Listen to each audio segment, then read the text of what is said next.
Assalamualaikum warahmatullahi wabarakatuh. Hari ini kita akan pada materi farmakologi 1 yaitu mengenai obat-obat susunan saraf pusat. Obat-obat susunan saraf pusat itu meliputi apa saja. Jadi sistem saraf mengkoordinasi semua sistem lainnya dalam tubuh, terbagi menjadi dua golongan, yaitu sistem saraf pusat terdiri dari otak dan sumsum tulang belakang, serta sistem saraf perifer terdiri dari susunan saraf otonom dan saraf otak serta tulang belakang. Obat-obat yang bekerja pada sistem saraf pusat kita bagi menjadi 4, yaitu ada golongan psikofarmaka yang terdiri dari psikoleptik, yang termasuk dalam obat psikoleptik ini adalah hipnotik, sedatif, transmulizer, antipsikotik, serta obat psikoanaleptik yang terdiri dari antidepresif dan psikostimulansia. Kemudian ada obat-obat pada gangguan neurologis seperti anti-epilepsi serta anti-Parkinson. Kemudian obat-obat yang juga bekerja pada susunan saraf pusat yaitu yang memblokir rasa nyeri ataupun rasa sakit yang kita kenal dengan obat analgetik, anestesi umum, dan anestesi lokal. Kemudian ada obat golongan antiemetik juga masuk dalam susunan saraf pusat serta anti vertigo dan migrain. Di sini kita bisa melihat bagaimana mekanisme timbulnya nyeri. Mekanisme timbulnya nyeri itu terjadi jika ada kerusakan pada sel, atau contohnya pada slide ini adalah ada kerusakan pada severe brain injury. Di sini ada isemi, jadi sel akan kekurangan oksigen. Karena sel kekurangan oksigen akan menyebabkan menurunnya metabolisme aerob, ya. Metabolisme aerob artinya metabolisme yang membutuhkan oksigen ini akan menurun. Kemudian metabolisme aerob ini dapat meningkatkan sel mitokondria menjadi disfungsi. Akibatnya apa? Akibatnya akan terjadi peningkatan presinapsel, ya, artinya kalsium lebih banyak masuk ke dalam sel. Kemudian terjadi peningkatan pembentukan amin, ya, itu tadi. Kemudian dari sini karena menurunnya metabolisme aerob dapat meningkatkan pengeluaran prostaglandin. Jadi pengeluaran fosfolipase, ya, fosfolipase akan meningkat. Fosfolipase ini meningkat menyebabkan sintesa asam arakidonat yang ada di dalam sel ini akan meningkat. Akibat dari peningkatan asam arakidonat menyebabkan enzim siklooksigenase akan aktif. Aktifnya enzim siklooksigenase ini akan meningkatkan prostaglandin. Nah, prostaglandin ini merupakan salah satu mediator nyeri. Jadi pada saat sel mengalami kerusakan, prostaglandin ini akan dirilis akibat dari peningkatan sintesa asam arakidonat. Ya, kemudian juga terjadi peningkatan prostasiklin. Hal ini juga menyebabkan timbulnya nyeri. Ya, ada di sini juga terjadi peningkatan lipid peroksida, peningkatan radikal bebas juga. Ya, jadi sel-sel semakin banyak yang rusak seperti itu. Kemudian selain peningkatan enzim siklooksigenase juga terjadi peningkatan enzim 5-lipooksigenase yang memicu adanya kerja dari leukotriens. Nah, di sini ada peningkatan prostaglandin juga akan mengakibatkan peningkatan tromboksan A2. Tromboksan A2 ini akan meningkat. Hal ini menyebabkan apa? Menyebabkan terjadinya agregasi platelet.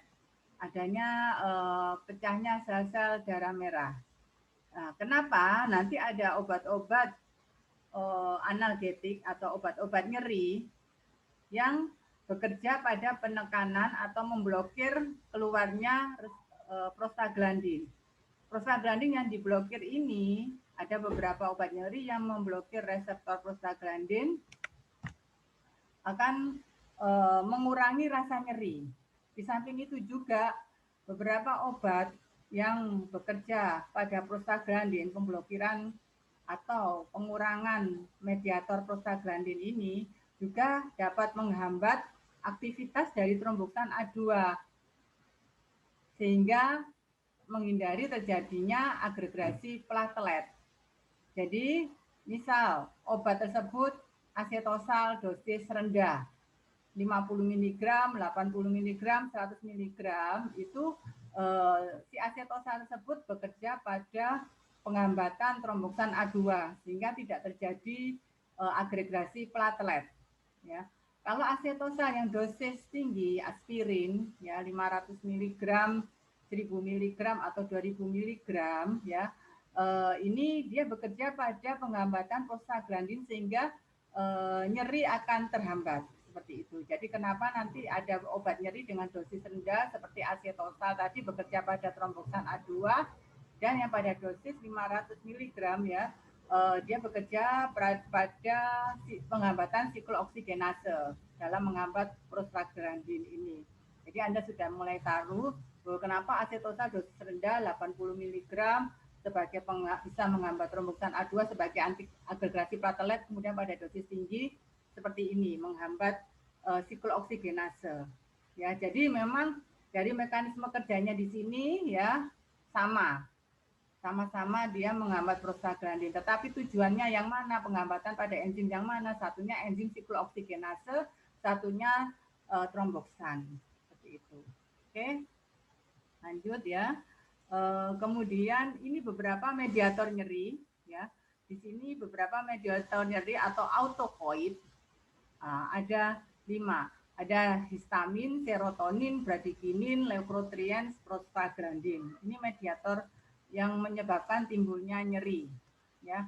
Histamin mungkin Anda berpikir histamin itu bukannya alergi. Ya, alergi juga merupakan mediatornya adalah histamin seperti itu. Kemudian obat-obat analgetik. Kita akan berbicara tentang obat-obat analgetik karena tadi kita sudah mengetahui tentang mekanisme kerja dari timbulnya nyeri. Sekarang kita ke obat-obat analgetiknya. Terbagi dua, ada analgetik sentral dan analgetik perifer. Analgetik sentral atau kita kenal dengan analgetik opioid dengan mekanisme kerja memblokir nyeri pada susunan saraf pusat. Contoh analgetik narkotik yaitu kodein, morfin, petidin. Kemudian ada analgetik perifer, dia memblokir nyeri pada saraf tepi atau perifer. Terdiri dari golongan non opioid ini paracetamol, asam mefenamat, antalgin, asetosal, dan golongan NSAID, non-steroid anti-inflammatory drug. Artinya obat-obat analgetik ini mempunyai gugus steroid, ya, tidak mempunyai gugus non-steroid, ya, tidak mempunyai gugus steroid, tetapi dapat digunakan untuk mengatasi nyeri hingga inflamasi. Karena konotasinya karena steroid itu obat yang mempunyai senyawa steroid dapat digunakan untuk menghambat inflamasi, ya inflamasi atau peradangan pada sel yang rusak. Tetapi ada golongan NSAID, non-steroid anti-inflammatory drug yang tidak mempunyai gugus steroid tetapi bisa menghambat adanya inflamasi. Seperti itu ya. Contoh obatnya piroxicam, meloxicam, ibuprofen, natrium diklofenak ataupun kalium diklofenak. Kemudian analgetik sentral. Kita tahu bahwa analgetik sentral ini termasuk dalam golongan analgetik narkotik. Merupakan penanganan pada nyeri severe, ya, nyeri yang berat. Contoh untuk nyeri pada terapi paliatif kanker, yaitu untuk mengurangi rasa nyeri pada kanker stadium yang terminal. Nyeri ini analgetik nyeri narkotik ini bisa juga diberikan pada nyeri saat operasi. mau pre maupun pasca operasi, seperti itu.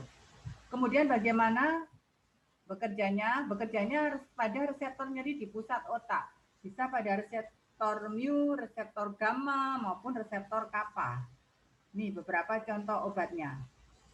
Tramadol, ini beberapa literatur ya dari luar negeri menyebutkan masuk dalam narkotik. Tetapi di Indonesia tidak digolongkan tramadol ini sebagai narkotik karena efek ketergantungannya sangat rendah. Jadi tetap tramadol ini tidak masuk narkotik maupun tidak masuk psikotropik, tetapi masuk dalam perkusor, seperti itu ya.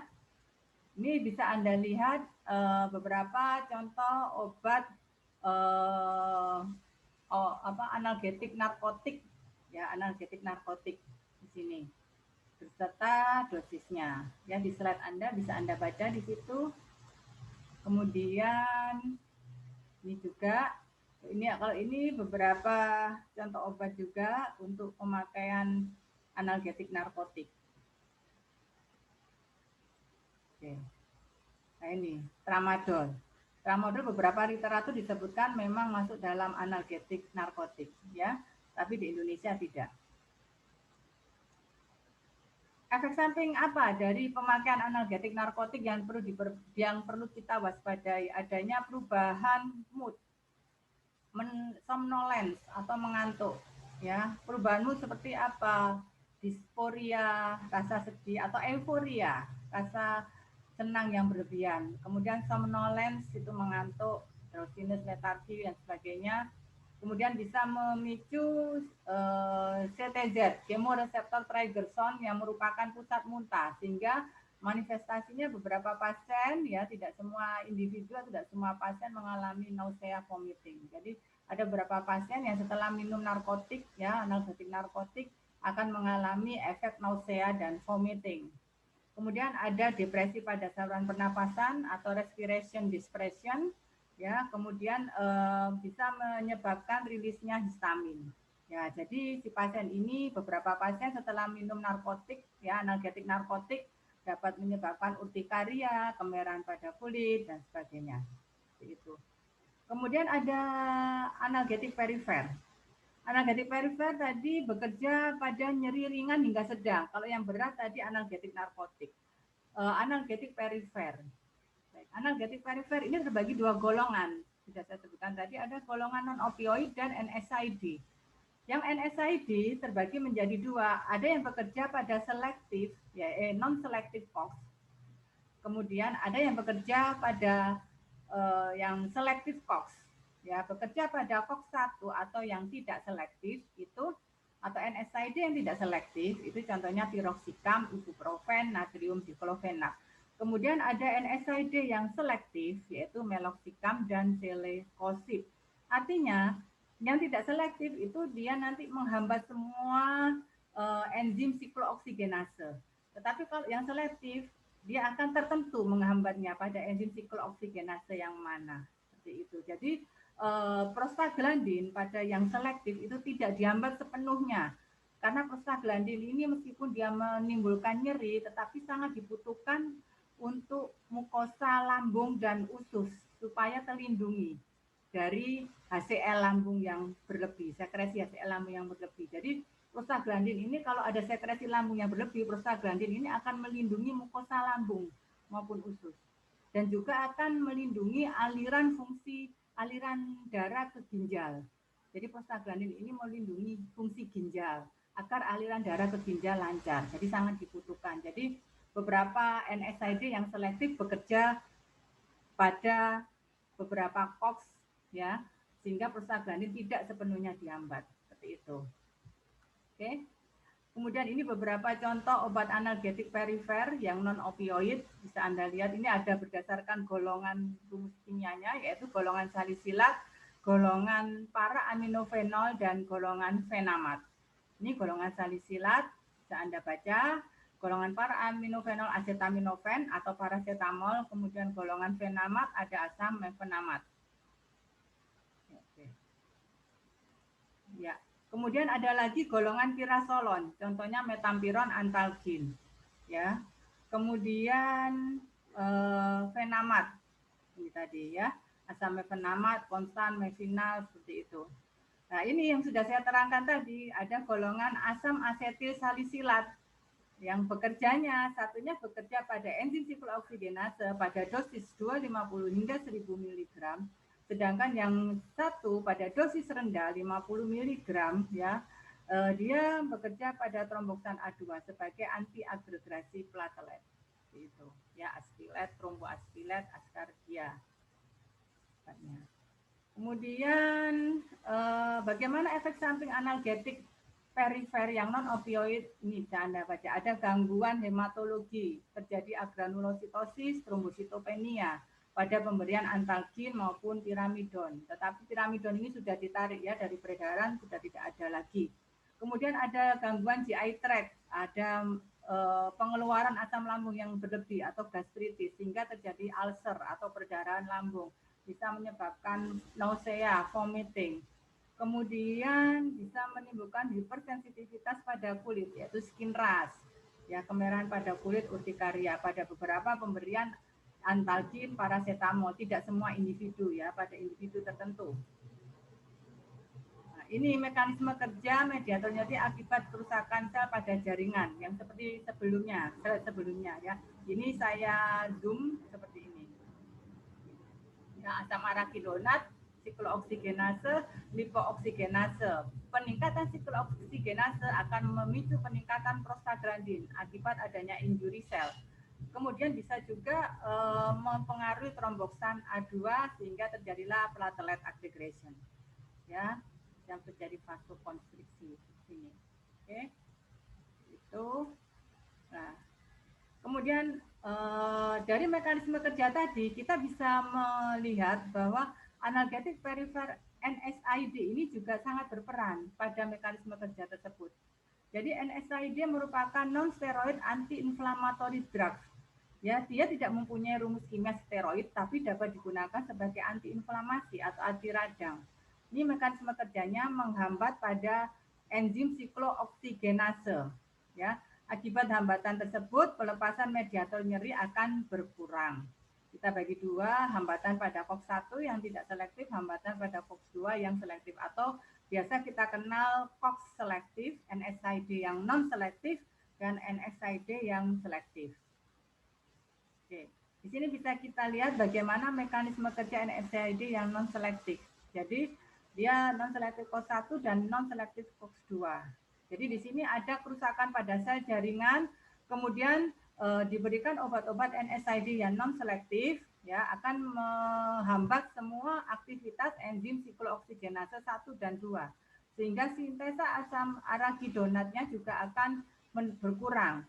Akibatnya apa? Mediator nyerinya tidak akan dikeluarkan oleh sel. Ya, jadi prostaglandin, histamin, prostacyclin semuanya tidak dikeluarkan. Akibatnya kalau tidak dikeluarkan apa? Mukosa lambung dan ginjal pada prostaglandin ini tidak terlindungi. Ya, sehingga mengganggu beberapa NSAID akan bisa memicu terjadinya sekresi HCl dan mengikis mukosa lambung. Pasien mengalami gastritis. Kemudian NSAID yang tidak selektif juga akan mengganggu aliran darah ke ginjal. Kemudian prostacyclin juga. Prostacyclin ini dibutuhkan untuk fungsi jantung ya. Protektif terhadap fungsi jantung. Kalau prostacyclinnya dihambat, maka fungsi jantung juga akan menurun. Makanya ada beberapa NSAID yang tidak selektif bisa menimbulkan jantung berdebar-debar karena prostacyclin tadi dihambat. Padahal prostacyclin sangat diperlukan untuk fungsi jantung. Ya, jadi pemilihan obat harus kita perhatikan. Apakah pasien mengalami gastritis, ataukah dia ada gangguan pada ginjal, apakah ada gangguan pada fungsi jantung. Jadi kenapa Anda sebagai DTK harus berhati-hati dalam memilihkan obat untuk analgetik, meskipun itu hanya untuk meredahkan nyeri. Ya, jadi kenapa ini obat keras seperti itu. Jadi Anda harus berhati-hati ya. Untuk swamedikasi itu memang tidak diperbolehkan untuk obat-obat yang masuk dalam keras ya, daftar K seperti itu. Yang boleh hanya apa? Yang bebas terbatas ya. Ini golongan NSAID yang COX-1 bisa Anda baca, ini berdasarkan rumus kimianya ya. ada carboxylic acid, piranocarboxylic acid golongannya ya. Kemudian ada golongan acetic acid, ada propionic acid, ibuprofen dan kawan-kawan ya. Pirazolin carboxylic acid, ketorolac ya. Ini.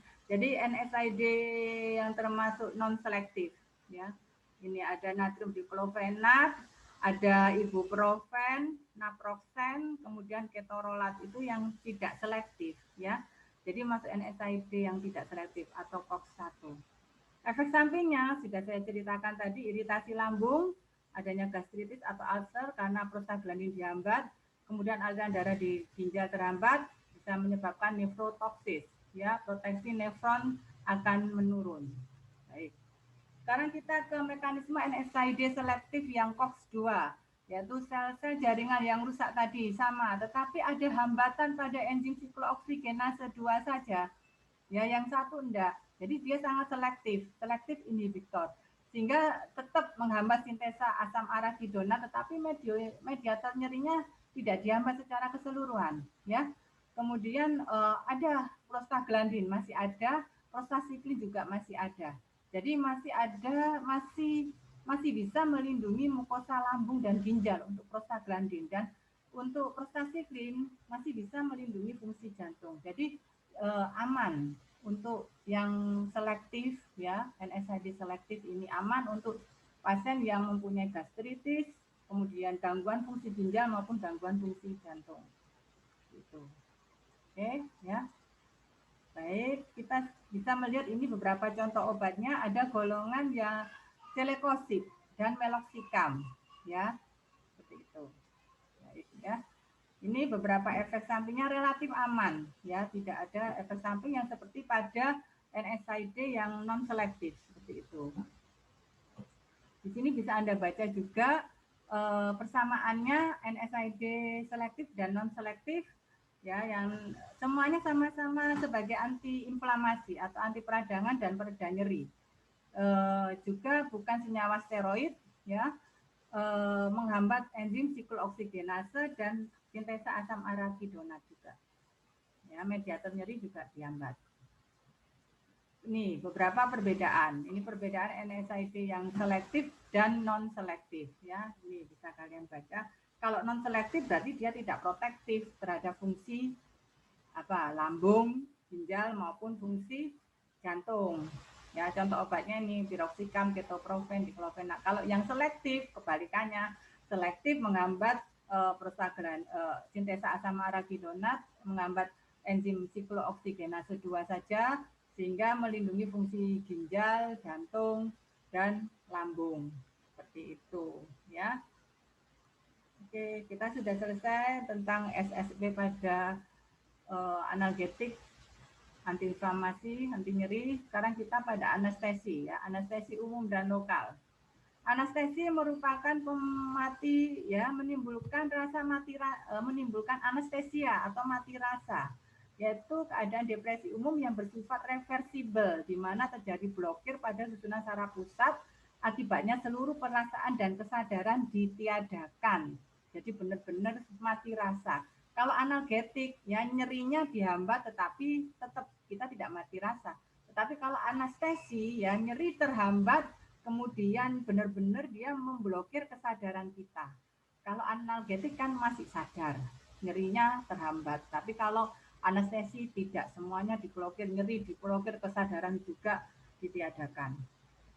Kalau anestesi dibagi menjadi dua ya, yaitu anestesi umum dan anestesi lokal. Kalau anestesi umum tadi memblokir seluruh kesadaran kita, kalau lokal hanya pada daerah tertentu yang diberikan anestesi saja.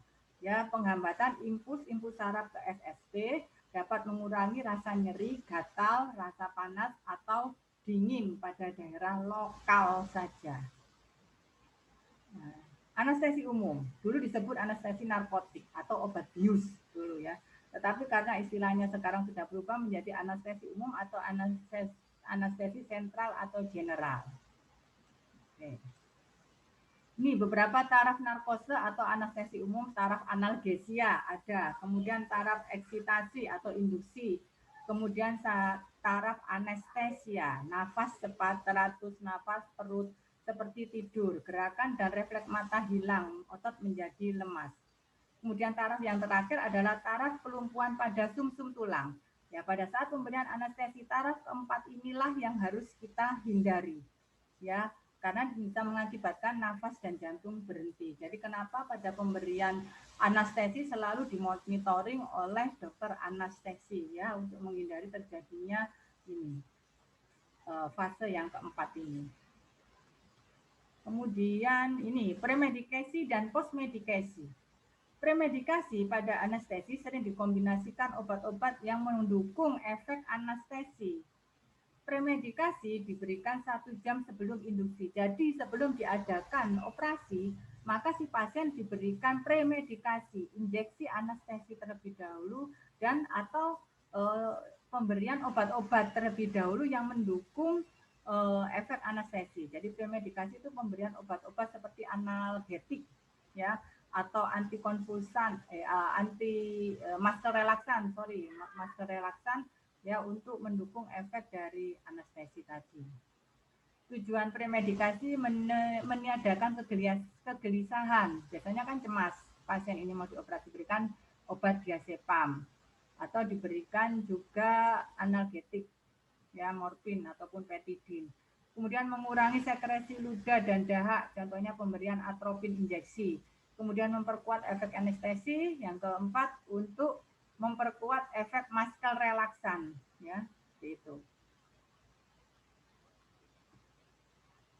Kalau postmedikasi, jadi setelah selesai operasi juga diberikan obat-obat yang mendukung efek anestesi ini, ya.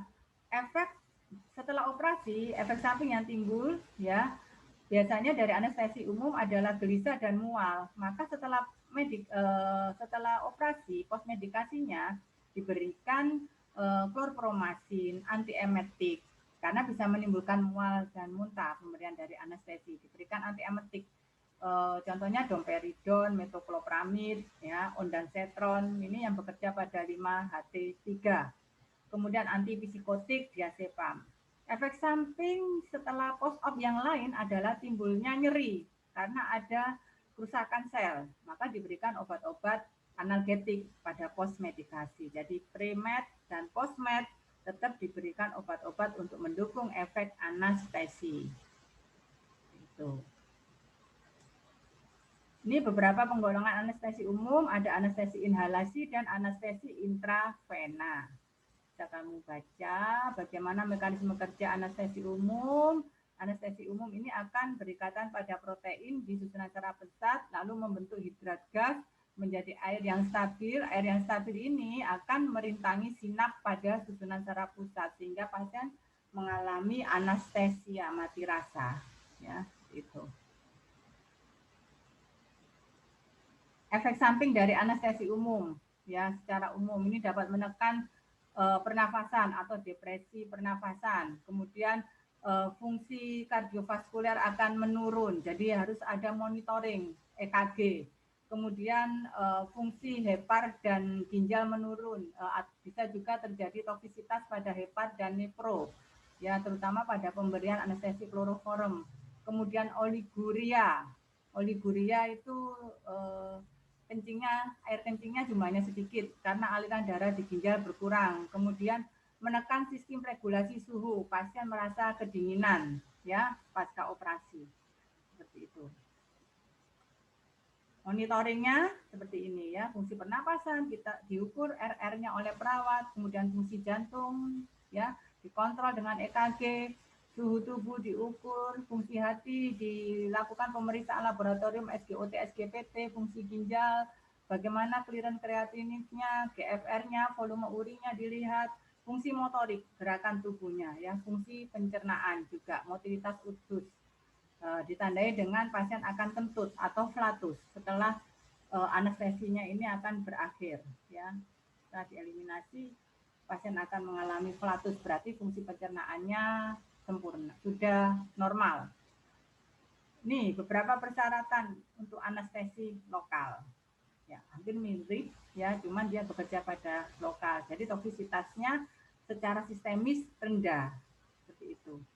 Ya, tidak memberikan efek alergi pada jaringan yang disuntikan. Nah, itu tidak merangsang jaringan. Kemudian kita bisa lihat di sini penggolongan anestesi lokal. Kamu bisa lihat ini golongan PABA, para aminobenzoic acid. Contohnya kokain, benzokain. Jadi yang mempunyai rumus kimia PABA, yaitu kokain, benzokain, prokain, tetrakain. Ini kalau ini prokain, tetrakain, ini benzokain, itu biasanya ada di tetes mata, ya. Jadi memberikan rasa menghilangkan rasa nyeri setempat, ya. Senyawa amida, lidokain, bupivakain, mepivakain. Kemudian ada golongan lain, bensil alkohol, etiklorid, ya. Jadi ini biasanya pemberiannya secara topikal untuk yang lokal ini.